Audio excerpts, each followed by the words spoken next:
علی کی بیٹی دربار میں پہنچ چکی تھی۔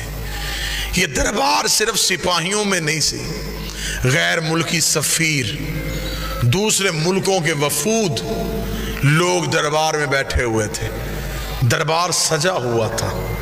ان وفود میں، ان غیر ملکی سفیروں میں عیسائی بھی تھے، یہودی بھی تھے، مجوسی بھی تھے۔ انہوں نے پوچھا یزید یہ کون ہے؟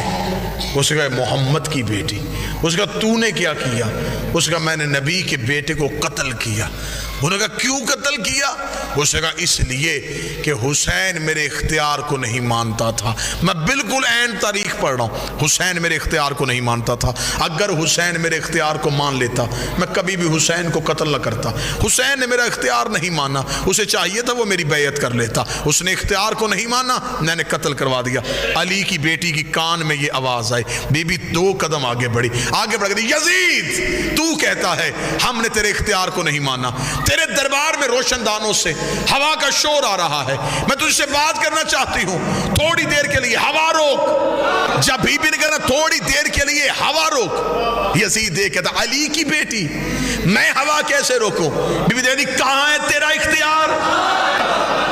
تو کہہ رہا تھا کہ تیرا اختیار ہم نے نہیں مانا، اختیار آزما۔ روشن دان سے ہوا روک۔ اس علی کی بیٹی یہ میرے بس میں نہیں۔ بی بی نے کہا تیرے دربار میں سپاہی گھوڑوں پہ بیٹھے، گھوڑے سم اٹھا کے زمین پہ مار رہے ہیں، سموں کا شور آ رہا ہے، تھوڑی دیر کے لیے سم روک۔ اس علی کی بیٹی میرے بس میں نہیں۔ جملہ بی بی نے اتنا وزنی کا، کھڑے بھی ہو جاؤ تو جملے کا قد بڑا ہے۔ بی بی دیکھا تھی تیرے جانور بھی تیرے اختیار میں نہیں،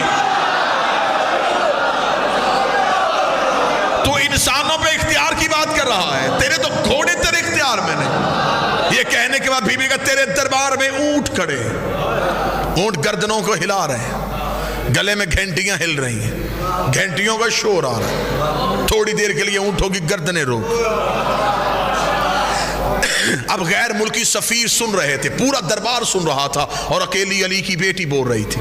یزید کہتا کیا کہہ رہی ہے تو بنت محمد؟ کبھی کہتی ہوا روک، کبھی کہتی سم روک، کبھی کہتی اونٹوں کی گردنیں روک، یہ سب کچھ میں کیسے کروں؟ بی بی 4 قدم آگے بڑھی، دیر کا پھر ہم تجھے اپنا اختیار دکھاتے ہیں۔ بی بی کہا اسکت، خاموش۔ اتنا کہنا تھا، روشن دانوں میں ہوا رک گئی۔ جس گھوڑے نے سم اٹھایا تھا اس نے زمین پہ رکھا نہیں، جس اونٹ کی گردن ہلی تھی اس کی واپس نہیں آئی، جس انسان کی آنکھ کھلی تھی اس کی بند نہیں ہوئی، جس کا ہاتھ اٹھا تھا اس کا نیچے نہیں آیا، جس کے نتنے سے سانس نکلی تھی دوسرے نتنے سے واپس نہیں آئی۔ انسانوں کے دلوں کی دھڑکنیں ان کے کانوں میں سنائی دینی شروع ہوئی۔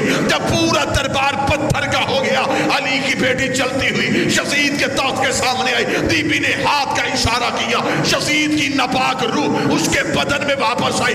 اس نے پورا دربار پتھر کا دیکھا کہ ہر چیز اپنی جگہ پر رک چکی ہے، بھوک کا عالم ہے۔ یزید کے چہرے پہ موت کی زردی آئی، اس نے تخت پہ بیٹھ کر علی کی بیٹی مجھے معاف کر دے، علی کی بیٹی مجھے موت نہ دینا، علی کی بیٹی مجھے معاف کر دے۔ بی بی 2 قدم آگے بڑھی، بی بی نے کہا اب بتا کہتی تو ہے یا ہم ہے؟